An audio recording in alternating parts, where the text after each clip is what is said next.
गांधी चौक परिसरात प्लास्टिक जप्ती मोहीम, 25 आस्थापनांची तपासणी, 2,000चा दंड वसूल. अमरावती महानगरपालिका आयुक्त सौम्या शर्मा चांडक व अतिरिक्त आयुक्त शिल्पा नाईक यांच्या आदेशानुसार तसेच वैद्यकीय अधिकारी स्वच्छता डॉक्टर अजय जाधव व सहाय्यक आयुक्त झोन क्रमांक 2 भूषण पुसतकर यांच्या मार्गदर्शनाखाली दिनांक 20 जानेवारी 2026 रोजी झोन क्रमांक 2 राजापेठ अंतर्गत गांधी चौक परिसरात प्लास्टिक जप्ती व दंडात्मक कारवाईची विशेष मोहीम राबवण्यात आली आहे. सदर मोहिमेदरम्यान एकूण 25 आस्थापनांची तपासणी करण्यात आली आहे. तपासणी दरम्यान संबंधित आस्थापनांमध्ये कापडी व कागदी पिशव्या तसेच 51 मायक्रोफोनपेक्षा अधिक जाडीचे प्लास्टिक वापरत असल्याचं आढळून आलंय. तपासणी दरम्यान 2 आस्थापनांमध्ये डस्टबिन उपलब्ध नसल्याचं निदर्शनास आल्यानं नियमानुसार दंडात्मक कारवाई करण्यात आली.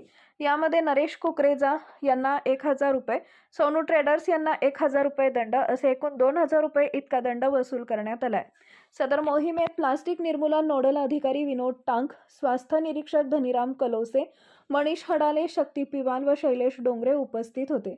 अमरावती महानगरपालिकेतर्फे नागरिक व व्यापाऱ्यांना प्लास्टिक वापर टाळून पर्यावरणपूरक पर्यायांचा वापर करण्याचं आवाहन करण्यात येत असून अशा प्रकारच्या मोहिमा यापुढेही नियमितपणे राबवण्यात येणार असल्याचं प्रशासनानं कळवलं आहे.